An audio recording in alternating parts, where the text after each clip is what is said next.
Tenemos algo de tiempo, claro, esta noche para ver la palabra de Dios y lo animaría a que abra su Biblia en Génesis capítulo 3, de regreso al comienzo. Génesis 3, el origen y el impacto del pecado. Ese es realmente el título para todo el capítulo. Nos encontramos esta noche en los versículos 17 al 19, la maldición divina sobre el hombre.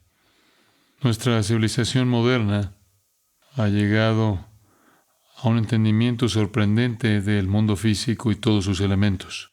Creo que todos nosotros estamos bastante impresionados por el avance científico que hemos visto en nuestra vida. La ciencia ha logrado cosas que nunca, jamás podríamos haber imaginado. Unas semanas antes de que me convirtiera en el pastor aquí en Grace, allá en 1969, tuvieron un predicador invitado que predicó un sermón titulado ¿Por qué el hombre nunca llegará a la luna? Unas semanas después se mostró que él estuvo equivocado. No creo que nadie lo lapidara por eso, pero no tenía forma de concebir que algo así pudiera suceder.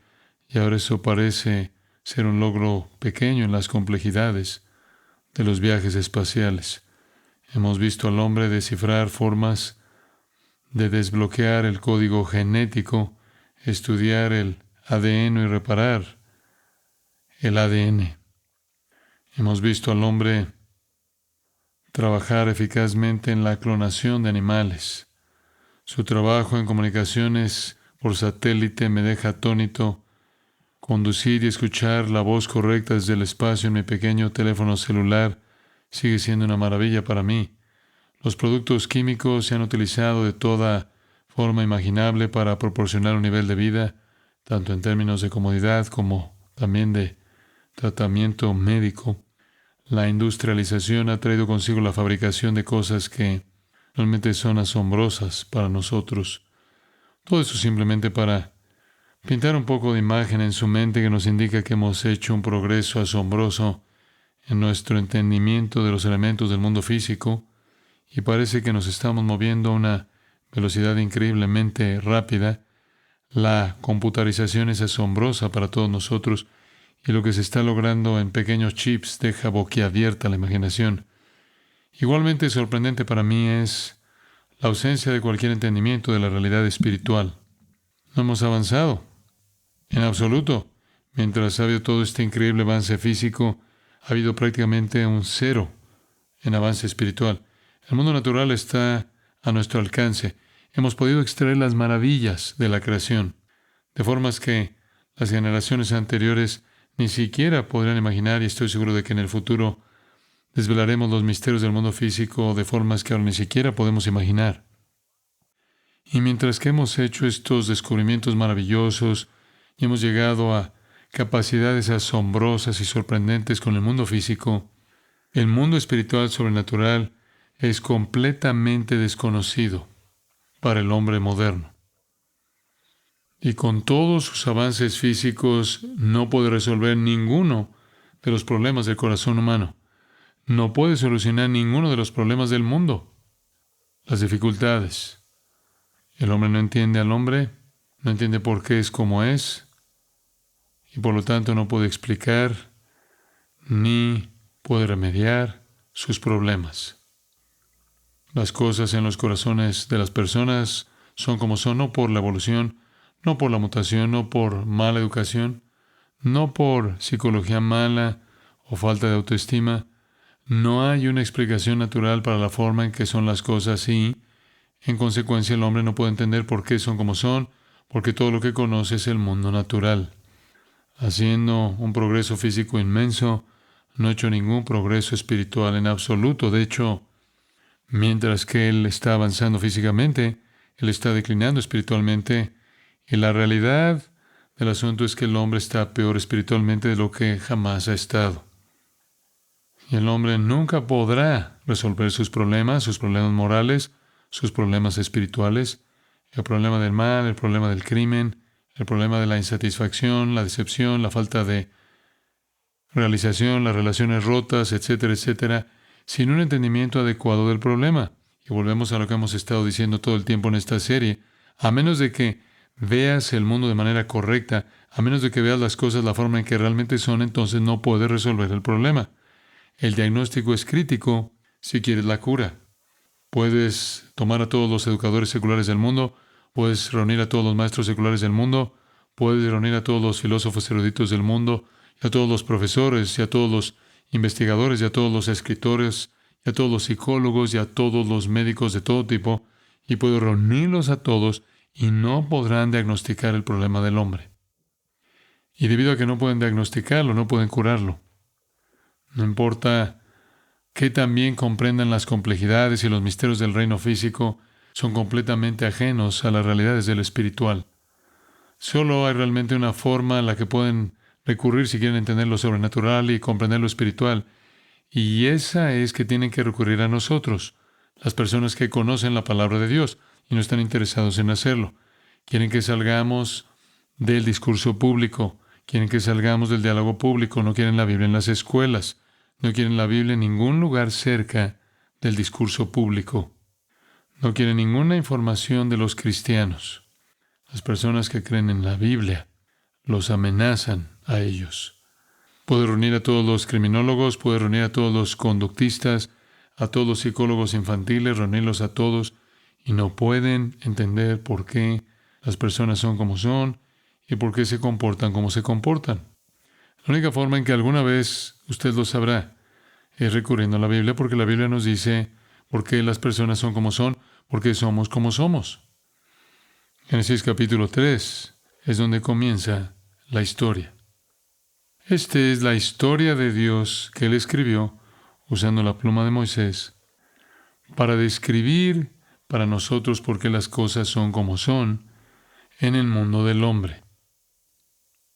En Génesis capítulo 1, cuando Dios creó al hombre, en el versículo 26, Dios dijo, hagamos al hombre a nuestra imagen, conforme a nuestra semejanza, y señoree sobre los peces del mar, las aves del cielo, sobre los animales, y sobre toda la tierra, y sobre todo ser viviente que se arrastra sobre la tierra. Y creó Dios al hombre, imagen de Dios lo creó, varón y hembra los creó.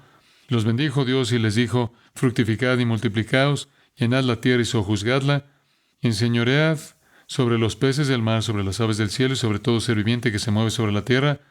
Y Dios dijo, os he dado toda planta que da semilla que está sobre la superficie de sobre la tierra, y todo árbol que tiene fruto que da semilla os servirá de alimento, y a toda bestia de la tierra y a toda ave del cielo y a todo lo que se mueve sobre la tierra y que tiene vida, les he dado toda planta verde por alimento.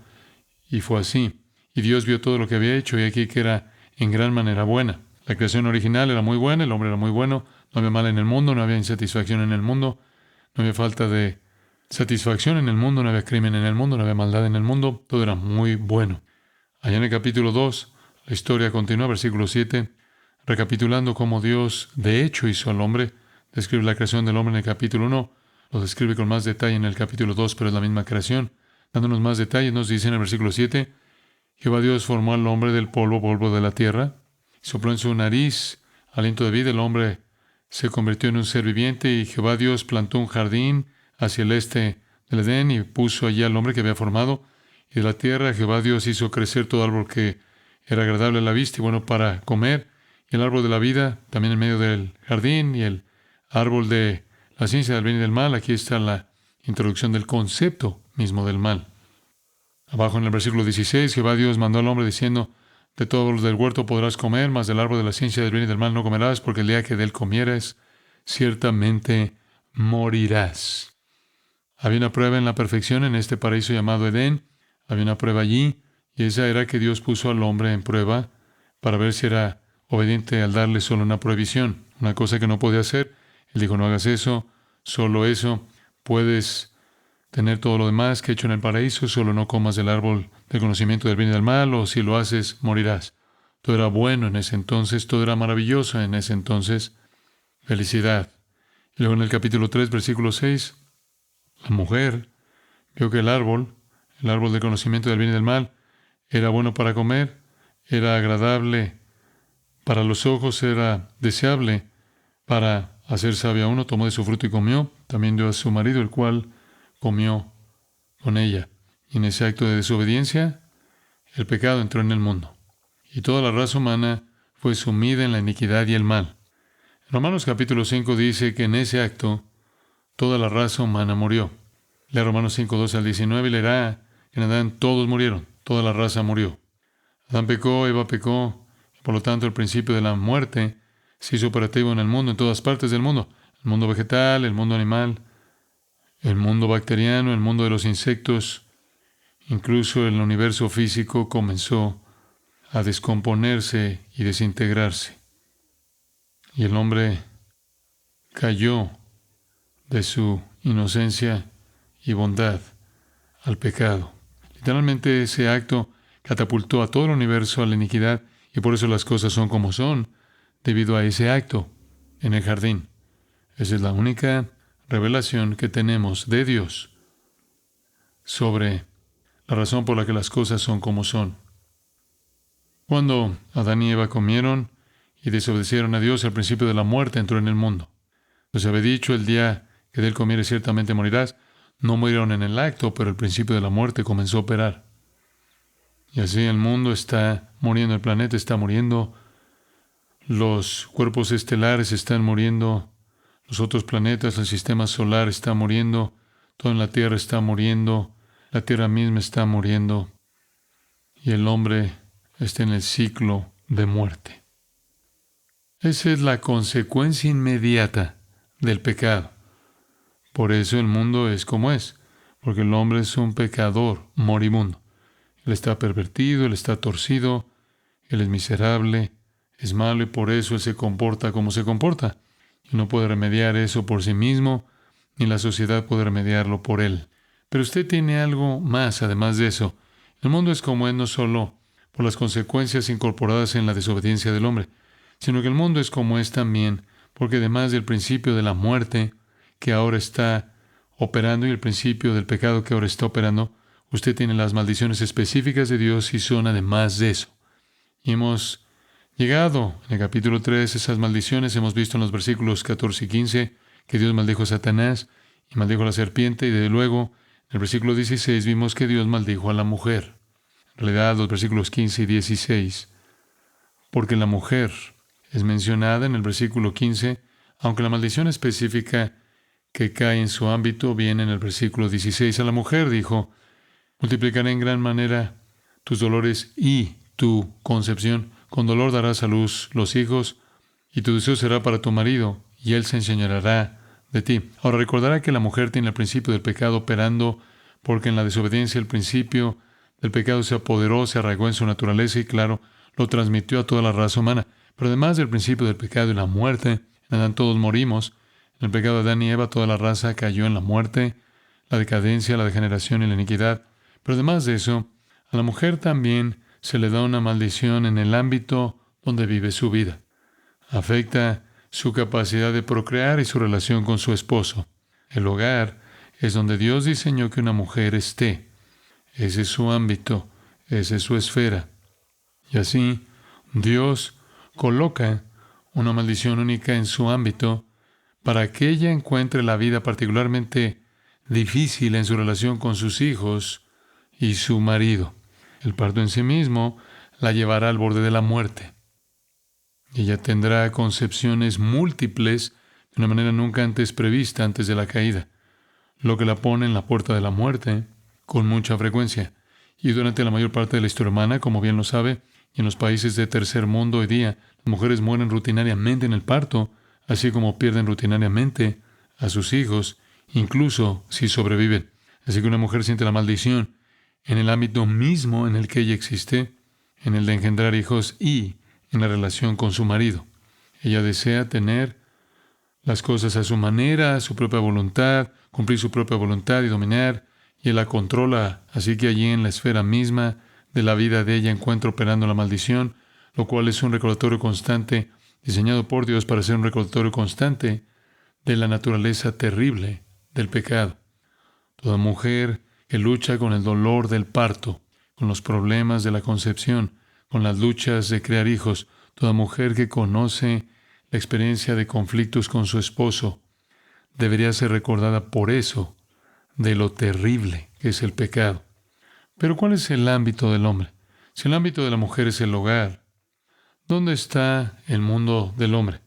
Bueno, veamos el versículo 17 y descubramos porque aquí viene la maldición sobre los hombres. Y el hombre dijo, por cuanto escuchaste la voz de tu mujer y comiste del árbol que te mandé diciendo, no comerás de él, maldita será la tierra por tu causa. Con dolor comerás de ella todos los días de tu vida, espinos y cardos te producirá, y comerás las plantas del campo con el sudor de tu rostro. Comerás pan hasta que vuelvas a la tierra, porque de ella fuiste tomado, pues polvo eres, y al polvo volverás. Hay mucha suciedad en esa maldición. Y si el lugar de la mujer es el hogar del hombre era el campo, es el lugar del trabajo. Claro, en Génesis, eso es trabajar en el campo. Era un ámbito agrícola en el que vivía el hombre. Un hombre no fue engañado como la mujer. Él escogió desobedecer a Dios voluntaria y premeditadamente. Escogió hacer lo que su esposa quería que hiciera. Escogió a su esposa sobre la palabra de Dios y él no la mujer. Como la cabeza de la unión y la cabeza de la raza, fue considerado culpable por el pecado. Es por eso que en Adán morimos, en lugar de en Eva. Él es la cabeza de su unión, por lo tanto, él es la cabeza de la raza, y así, él, uniéndose al pecado de su esposa, es entonces considerado responsable, porque él abdica su autoridad y se somete a ella para asumir a toda la raza humana en la decadencia, el desorden, la enfermedad, la destrucción y la muerte. El paraíso se perdió entonces para siempre, para toda la humanidad. Toda la raza se volvió pecaminosa. Pero la maldición es algo que va más allá de solo la decadencia, el desorden, la enfermedad, la muerte y la destrucción. La maldición tiene que ver con su mundo. El mundo de ella es la familia y está maldita en su mundo. El mundo de él es el campo, el lugar de trabajo, y él está maldito en el lugar de trabajo. Ella lucha con la realidad del pecado en el hogar, y lucha con la realidad del pecado cuando él sale a arar el campo. Todos los efectos naturales de la caída y el pecado están allí, pero estos son los efectos especiales, no los efectos naturales. Estos son los efectos especiales. Vienen en la esfera dominante en la que la mujer vive y la esfera dominante en la que el hombre vive. Ahora, al ver estos tres versículos 17, 18 y 19, solo tres cosas en las que pensar. La causa de esta maldición, la maldición en sí misma y la consecuencia de la misma. Veamos la causa, versículo 17a. Adán le dijo, porque oíste la voz de tu mujer y comiste del árbol de que te mandé diciendo, no comerás de él. Maldita es la siguiente palabra. Y la razón por la que está en la primera parte del versículo 17, porque oíste la voz de tu mujer y comiste del árbol de que te mandé diciendo, no comerás de él. Por eso eres maldito. Dios le habla a Adán aquí y le dice, hay una razón para este efecto especial. Esto no es solo el efecto natural de la decadencia y la muerte. Hay una razón para el efecto especial que está diseñado para ser un castigo particular, colocado sobre el hombre como un recordatorio de la gravedad del pecado. Y al hacer esto, Dios nos da una declaración muy simple, muy directa y muy completa de la motivación de Adán. Usted se pregunta, ¿cómo logró Eva que Adán se involucrara en esto? ¿Cómo obtuvo ella la complicidad de él en esto? Atrás en el capítulo 3, versículo 6 dice, ella tomó de su fruto y comió, le dio a su esposo que estaba con ella y él comió. En ese momento no dice por qué hizo eso. Tal vez cuando estábamos cubriendo eso se estaba preguntando a sí mismo, ¿por qué haría eso? ¿Qué dijo ella? ¿Qué estaba pasando? ¿Cuál era la dinámica?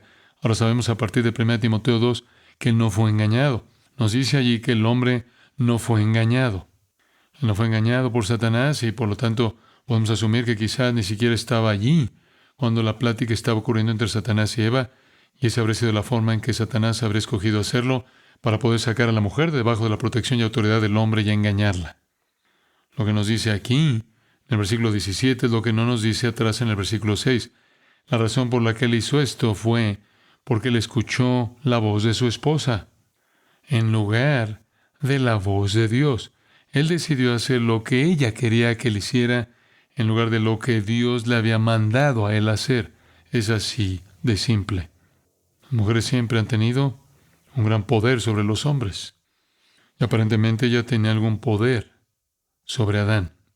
Yo creo que es bueno satisfacer los deseos de tu esposa, es bueno cumplir las peticiones de tu esposa, pero no cuando ella te está pidiendo que desobedezcas a Dios. Esto es claro. Ella sabía lo que Dios había dicho, él sabía lo que Dios había dicho, pero ella quería que él comiera. Ella lo había hecho bajo la ilusión de que ella ahora conocería el bien y el mal, que ella sería como Dios. Esto fue un acto de autoexaltación. Ella quería que lo hiciera. Él escuchó la voz de ella en lugar del mandato de Dios. Es así de simple. Él hizo lo que su esposa quería que él hiciera. Ahora todos cedemos eso en la vida en general. Y a veces puede que ni siquiera sea lo que queremos hacer particularmente. Hay una cierta medida de eso que es razonable y probablemente bueno para la relación, pero nunca cuando se nos pide que violemos un mandamiento divino. Regresemos al texto, veamos un poco más de cerca, versículo 17. Entonces Adán le dijo, por cierto, ¿esta es la primera vez que el hombre es llamado Adán? La primera vez. Siempre ha sido el hombre hasta ahora, el hombre y la mujer. Pero esta es la primera vez que al hombre se le llama Adán. Abajo en el versículo 20 es la primera vez que a la mujer se le llama Eva. La gramática hebrea indica que la palabra para hombre, Adán, esa es la palabra que ha sido usada. Ahora debe considerarse un nombre propio. ¿Por qué? Porque se ha omitido el artículo definido. Porque ahora ha sido el hombre, el Adán, el Adán, el Adán, y ahora es Adán. Así que él adopta el nombre de la palabra que significa hombre. Yo creo que es correcto que sea un nombre porque el idioma hebreo hace la distinción. Y Dios dice, porque escuchaste la voz de tu esposa en lugar de la voz de Dios, porque en lugar de gobernarla, la dejaste gobernarte a ti, en lugar de mostrarle con el ejemplo lo que era correcto, la obediencia a Dios, seguiste el ejemplo de ella de desobediencia a Dios. En lugar de honrar a Dios, tú honraste a tu esposa, quien en lugar de honrar a Dios había honrado a la serpiente. No hubo engaño aquí por parte de Adán. No hubo ignorancia por parte de Adán. No hubo confusión por parte de Adán. No hay sutilezas aquí. Es muy simple. Él hizo lo que su esposa le dijo que hiciera y ella le dijo lo que ella quería que hiciera en lugar de lo que Dios quería y él lo hizo. Esperamos que usted nunca deje que su cónyuge lo arrastre usted hacia comportamientos pecaminosos, lo arrastre usted a conversaciones pecaminosas, lo arrastre usted a entretenimiento pecaminoso, lo arrastre usted a actitudes pecaminosas, lo arrastre usted a autoindulgencia pecaminosa, lo arrastre usted a materialismo pecaminoso, lo arrastre usted a infidelidad pecaminosa, lo arrastre usted a mundanalidad pecaminosa o a carnalidad o cualquier otra cosa que sea contraria a la voluntad y el mandato y la gloria de Dios. Pero eso es exactamente lo que hizo Adán. Escuchaste la voz de tu esposa, dijo Dios, y comiste del árbol. Es así de simple. No necesita usted volverse profundo en esto. No necesita usted profundizar demasiado en ello. Ella lo quería y él quería complacerla en lugar de complacer a Dios. Fue un acto deliberado y premeditado de rebelión contra Dios en el que Adán eligió a su esposa sobre Dios. Y sabe, conforme lo piensa, es bastante interesante que el acto en sí mismo no tuviera ningún elemento moral, en el sentido de que no había nada inmoral en comer algo. De hecho, en 1 Timoteo 4, en el Nuevo Testamento, versículos 3 y 4, dicen que puedes comer cualquier cosa. Todo ha sido provisto por Dios y debe ser recibido con agradecimiento, ¿verdad? Puedes comer cualquier cosa. No hay nada inmoral en comer. No hay nada inmoral en tomar una fruta de un árbol y comerla. Nada inmoral en tomar una fruta de un árbol y ofrecérsela a tu esposo. Digo, él no rompió ninguna ley moral. No dañó a ninguna otra persona.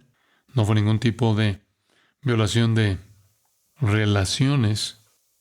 Sin embargo, ese simple acto de comer catapultó a toda la raza humana del paraíso al infierno. Asombroso.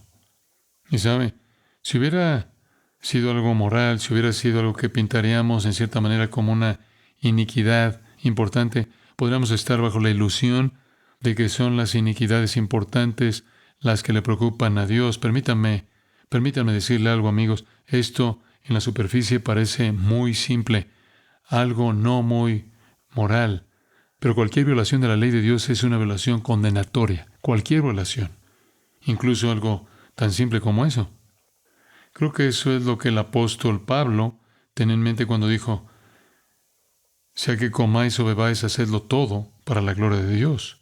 Y la clave es, te mandé diciendo, no comerás de él, pero lo hiciste. Así que aquí está la causa de la maldición. El hombre es acusado por Dios, es acusado por desprecio premeditado y deliberado de la palabra clara de Dios. Podemos entender eso, ¿verdad? No hay nada místico aquí. Esto es simplemente claro y sencillo. Dios dijo esto, mi esposa dijo esto, elegí hacer lo que mi esposa quería que hiciera. Así que el hombre es acusado de un crimen de primer grado, desprecio premeditado de Dios, y el hombre merece morir. Él no merece vivir, él merece morir, y él merecía morir en el acto. Obviamente, eso no es lo que sucedió. Las semillas de la muerte comenzaron a operar, y la decadencia entró inmediatamente. Y la muerte vendría, inevitable y eventualmente. Pero él merecía morir en el acto, y también lo merecía Eva. ¿Por qué no los mató Dios? ¿Por qué no lo hizo? Hay una razón. Porque Él es el Dios de ¿qué? Él es el Dios de la gracia y la misericordia. Ya sabe, estos liberales y críticos de la Biblia dicen, no, el Dios del Antiguo Testamento es un Dios terrible. El Dios del Antiguo Testamento, algunos en el pasado lo llamaron un demiurgo, un subdios escandaloso y malicioso. Cualquiera que hiciera las cosas que Él haría, exterminando a los cananeos, pidiendo la muerte de algunos niños que gritaron, calvo, un profeta, y hacer que los osos salieran del bosque y destrozaran a esos niños. No eran realmente niños, eran jóvenes en hebreo. Ahora, ¿qué tipo de Dios abriría la tierra y se tragaría a la gente? ¿Qué tipo de Dios le diría a los israelitas que masacren a la gente, que maten a la gente? ¿Qué tipo de Dios es este? ¿Qué tipo de Dios mata a esas personas? Bueno, esa no es realmente la pregunta.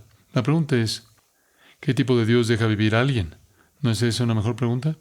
Porque todos merecemos, ¿qué? Morir. La pregunta no es por qué Dios mató a esas personas, la pregunta es ¿por qué deja vivir a alguien?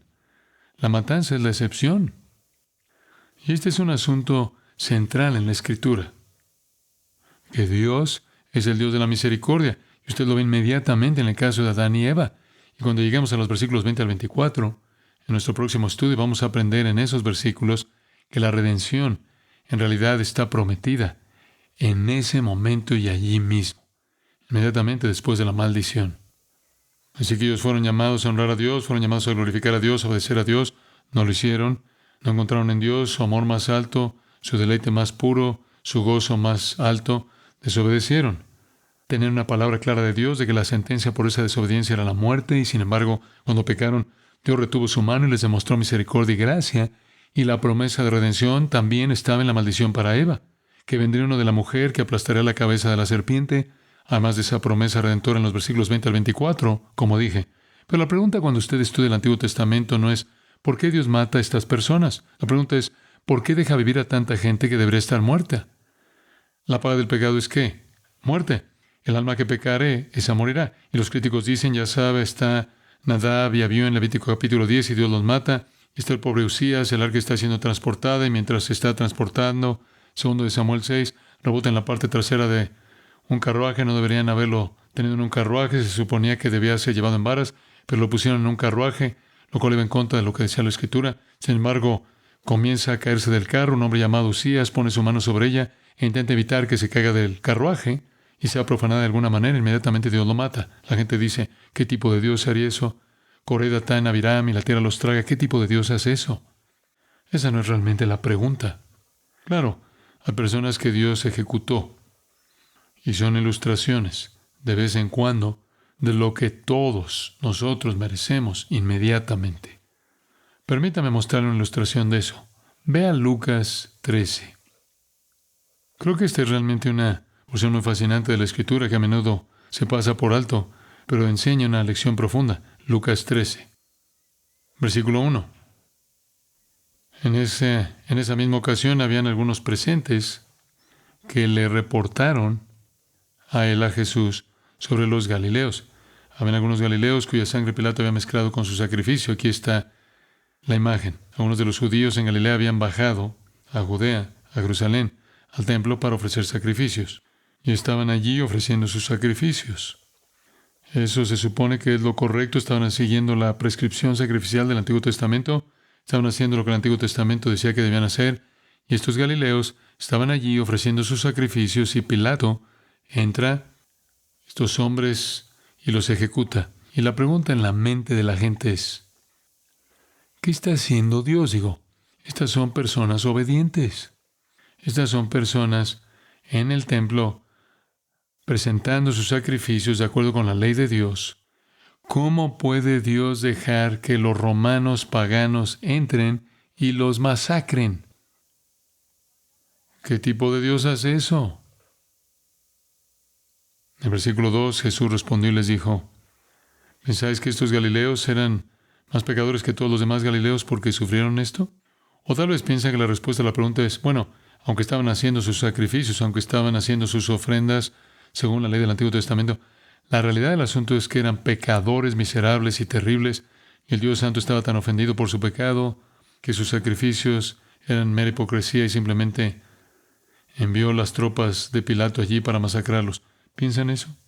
Eran simplemente pecadores más grandes que todos los demás. Versículo 3. Os digo que no.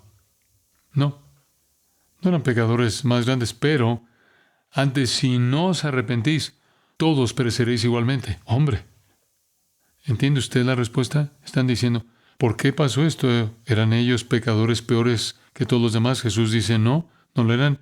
Y déjenme decirles algo, si no se arrepienten, lo mismo les podría pasar a ustedes.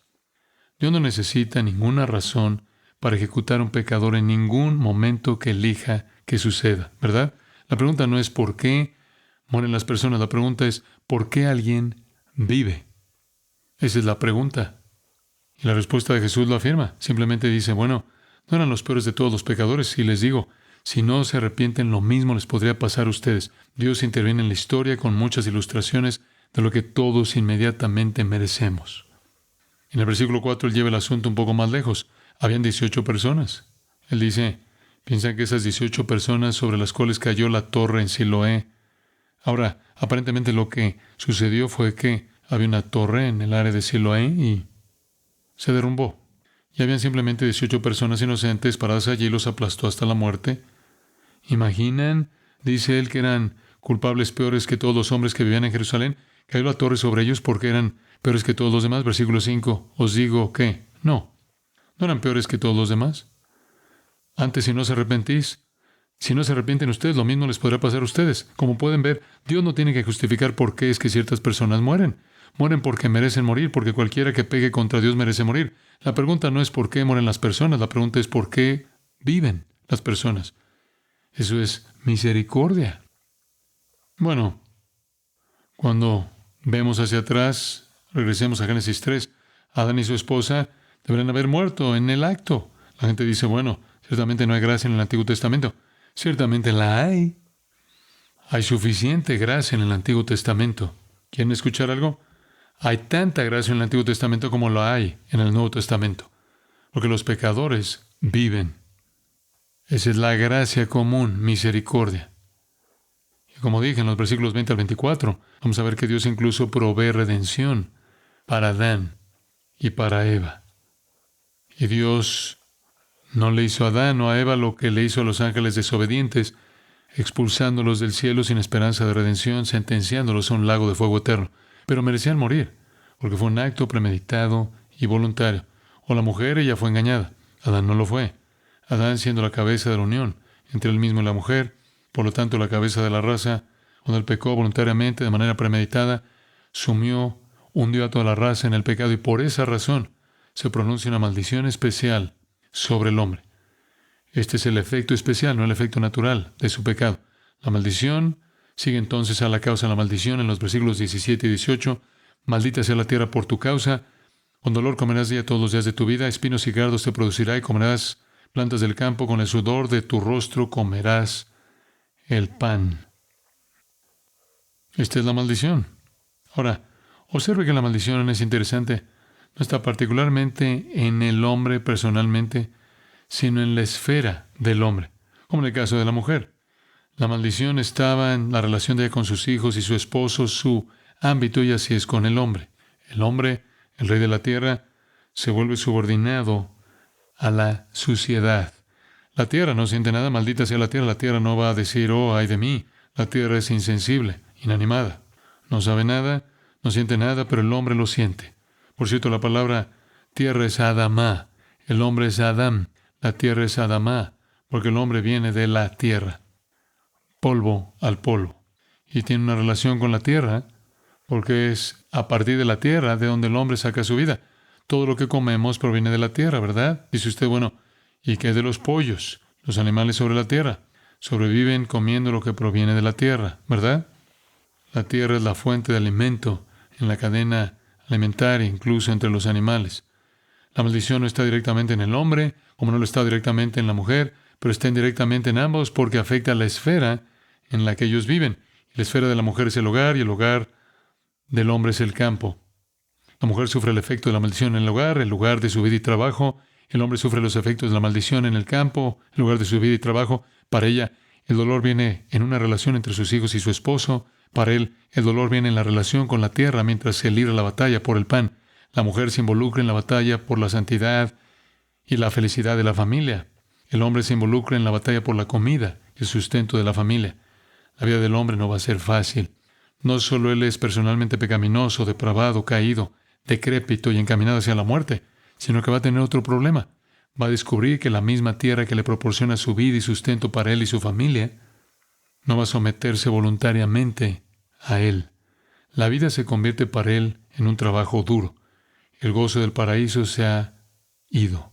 ¿Sabe? Una vez cuando estaba en el huerto, había de todo allí. Todo para que él comiera. Atrás en el capítulo 2.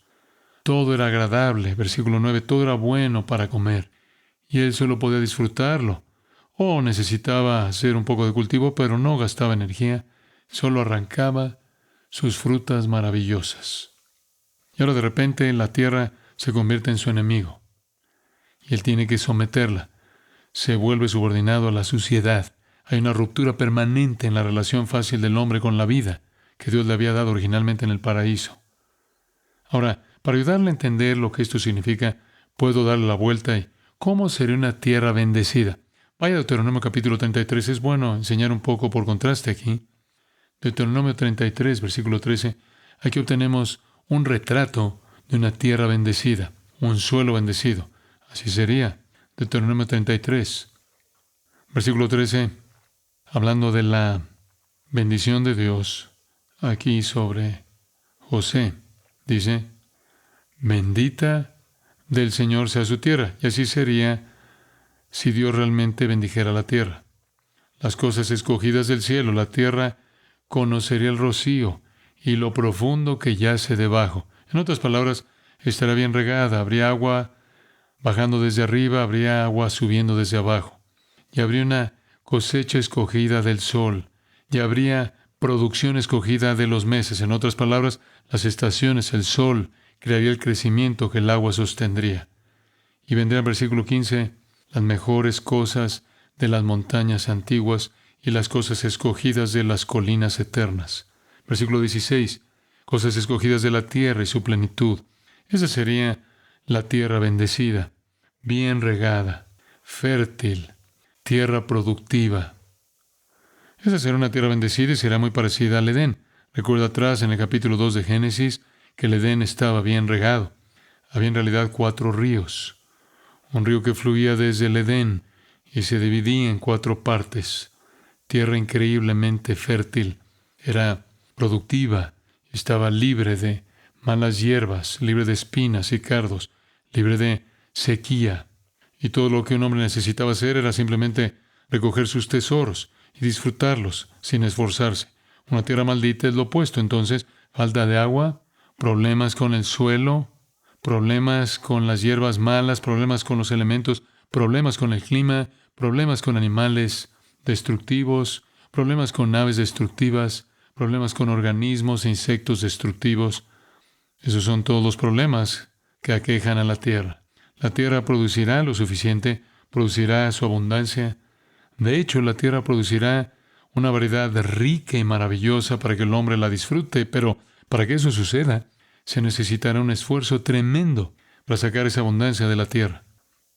Hoy para la comida mi esposa me dio un pequeño montón de zanahorias para picar y normalmente solo las como, usted sabe, pero cuando estaba comiendo esas pequeñas zanahorias, ya sabes, esas pequeñas zanahorias redondeadas, tuve una nueva, las valoré de una manera nueva, porque hace unos días estuve en la planta de zanahorias de Bolthouse en Bakersfield, donde producen 9 millones de esas pequeñas bolsas a la semana. Este es un lugar enorme. Y aprendí sobre todos los problemas que enfrentan para poner esa pequeña cosita en mi plato de comida. Asombroso. La cantidad masiva de tierra que tiene que ser sometida, la cantidad masiva de agua que tiene que ser traída por tuberías, el cuidado extremo que se toma para proteger el cultivo de insectos, organismos, malas hierbas, y cómo se hace todo con sumo cuidado. Y fui al taller donde literalmente fabrican su propia maquinaria para sacar esas zanahorias de la tierra. Las construyen desde cero. Lo único que traen es el motor, el resto lo construyen para asegurarse de sacar todo eso de la tierra delicadamente y llevarlo a lo largo de un proceso. Y luego, una vez que esas zanahorias llegan a esta planta enorme donde miles de personas están todas alineadas, pasan esas zanahorias por el tipo de equipo que las corta en esas bonitas zanahorias pequeñas, y luego toman todo lo que queda y hacen jugo de zanahoria y palitos de zanahoria y zanahoria picada para sus pequeñas ensaladas, y así sucesivamente. Y la fabricación fue absolutamente increíble. Ya sabe, nosotros en este extremo de la cadena alimentaria solo comemos la pequeña zanahoria. Pero valoré de una manera nueva el esfuerzo abrumador que hay detrás de esta pequeña zanahoria. El hombre ha tenido que poner a prueba su habilidad mecánica, su habilidad ingenieril, su habilidad agrícola, su habilidad científica, su habilidad química, su habilidad relacional para desarrollar un equipo de trabajadores. Es algo abrumador. Usted va a un país de tercer mundo y ve lo opuesto a todo eso. Ve a personas con instrumentos muy primitivos en sus manos, en algún lugar, en un pedazo de tierra. Están luchando, en muchos casos, una batalla absolutamente perdida para sacar algo de la tierra para alimentar a su familia. La tierra puede producir una gran cantidad, pero requiere un esfuerzo masivo. Y o haces el trabajo o pagas el dinero por las personas que hacen el trabajo. Algún día el mundo va a ver una tierra donde la maldición haya sido eliminada. Vea Isaías capítulo 30. No podemos ver todos los pasajes, pero Isaías capítulo 30, versículo 23. Esto describe el reino venidero, el reino milenial, cuando la maldición es mitigada. Y dice: entonces el Señor te dará lluvia para la semilla que sembrarás en la tierra. Pan del rendimiento de la tierra será rico y abundante. En aquel día tu ganado pastará en un prado espacioso. Bueyes y asnos que trabajan la tierra comerán forraje salado que ha sido aventado con paja y horquilla. Y en cada monte alto y en cada colina elevada habrán arroyos corriendo con agua en el día de la gran matanza, cuando caigan las torres. La luz de la luna será como la luz del sol, lo que significa que todo crecerá incluso en la noche. El sol será 7 veces más brillante, como la luz de 7 días, mientras el Señor venda la fractura de su pueblo y cure la herida que ha infligido. Habrá un cambio en la tierra y su productividad. En el capítulo 32 de Isaías y versículo 15, habla de que el desierto se convertirá en un campo fértil.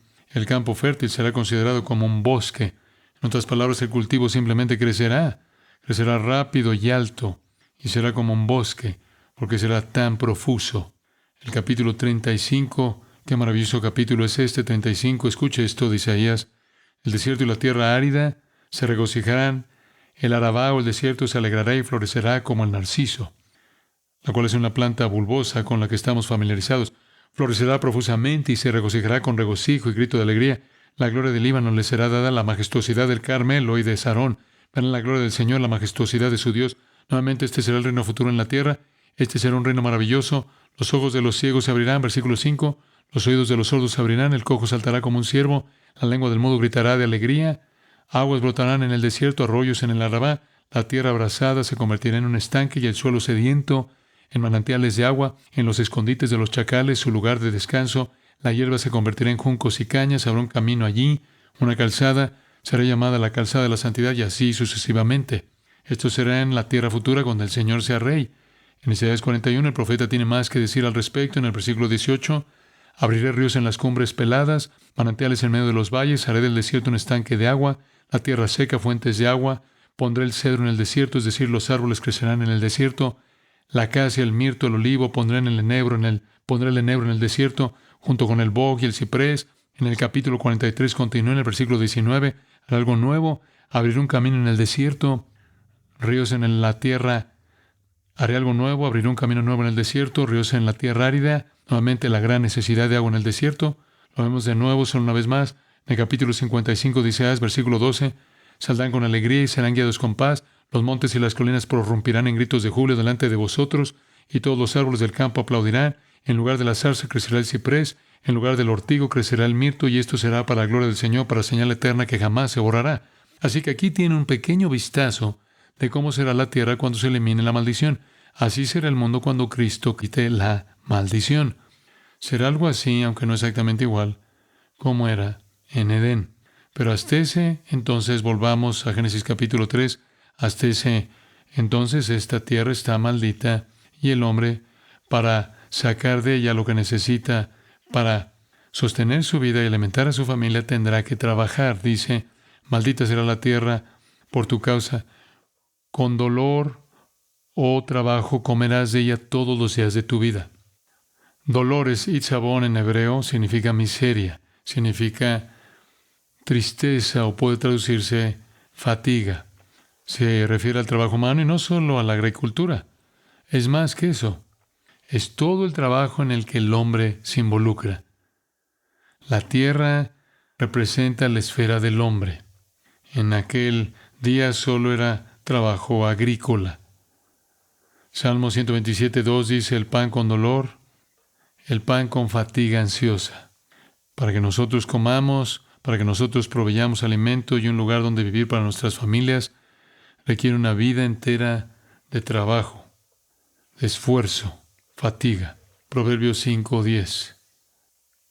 Que extraños se sacien de tus riquezas y tus esfuerzos vayan a parar a casa de un extranjero. Nuevamente, las riquezas, nuevamente, los bienes son ganados duramente. Se necesita una vida de trabajo. En el capítulo 10 de Proverbios, versículo 22, encontramos que es la bendición del Señor la que enriquece. Pero en todas las demás partes en Proverbios se asocia con el trabajo duro. Dice en ese versículo, la bendición de Jehová enriquece y no añade tristeza con ella. La parte del trabajo tiene la tristeza incorporada. Dios no añade tristeza a las cosas que Él en su gracia nos da. En Proverbios 24, versículo 23, nuevamente es algo similar y lo encuentro en Isaías 63. Así que el ámbito de la vida del hombre es un lugar de fatiga, un lugar de tristeza. Me encanta eso, Salmo 127:2. Con dolor comerá el pan. Come el pan de dolores. El hombre comerá y proveerá para su familia, al igual que los hijos y los esposos serán una bendición para sus esposas y sus madres.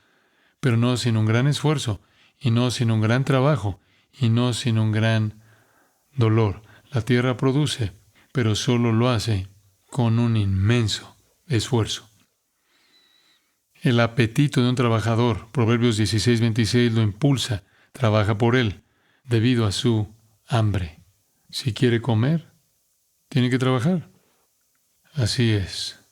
En Proverbios 27, conoce bien el estado de tus rebaños, versículo 23, presta atención a tus manadas. Más vale que hagas eso, porque si no cuidas lo que tienes, lo perderás.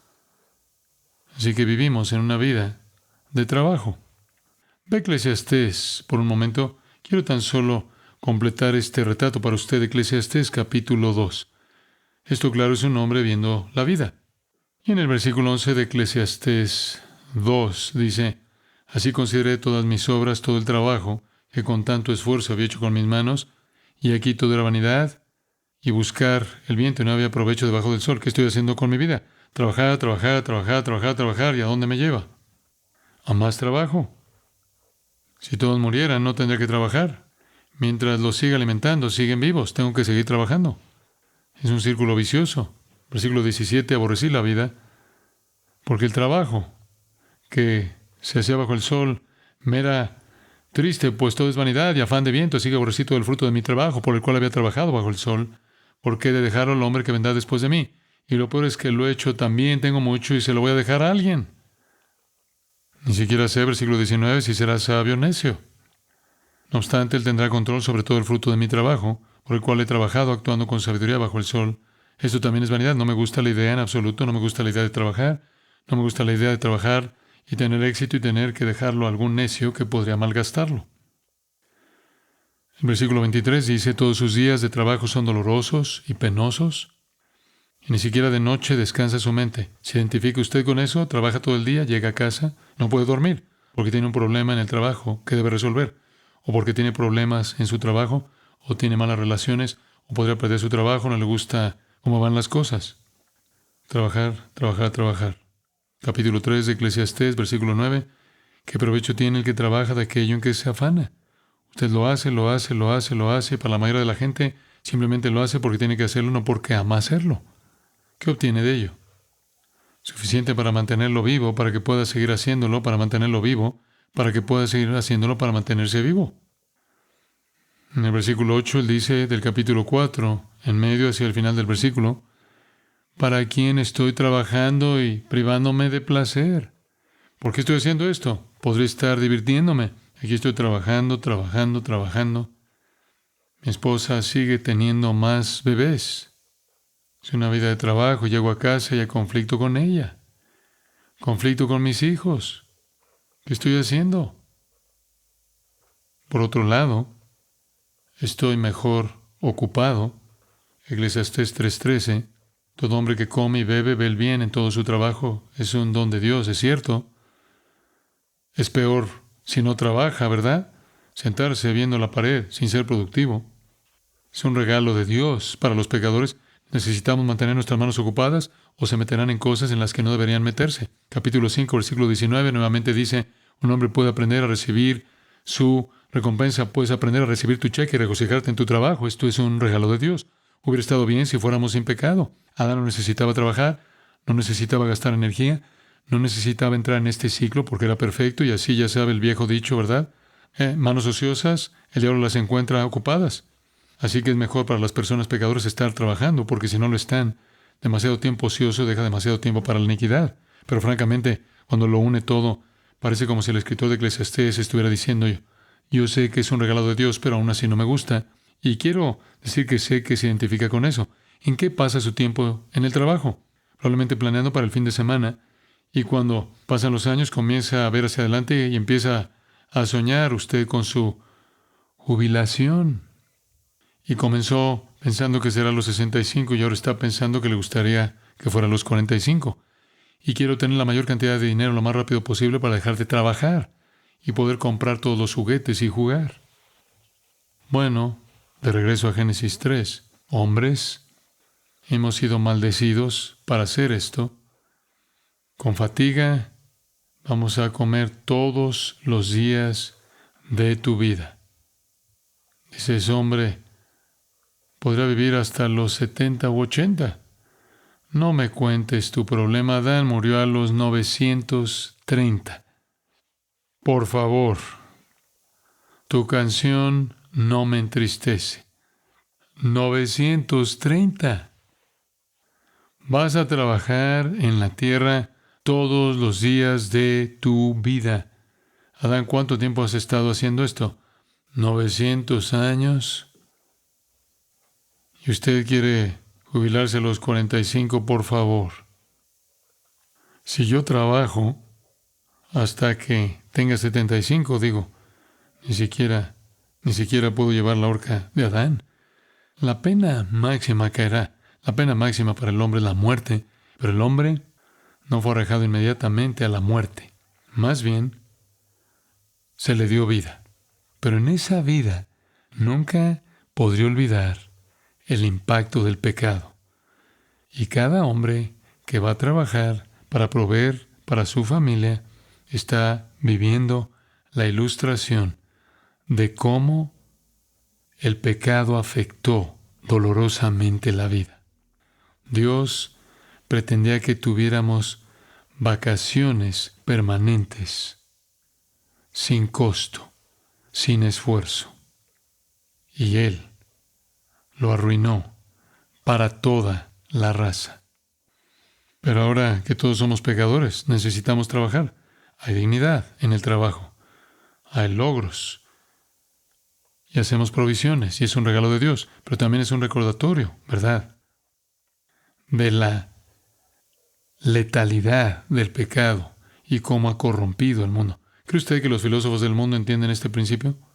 No. La furia y el ajetreo del trabajo en todo el planeta son un resultado directo de esto. Por cierto, ¿no ven las maldiciones usted una afirmación inicial de la esfera en la que un hombre y una mujer deben llevar a cabo su vida? ¿Dónde pertenece una mujer? En el hogar. ¿Dónde pertenece un hombre? En el lugar de trabajo. Bueno, hay más detalles por venir, pero vea qué hora es. Oremos juntos.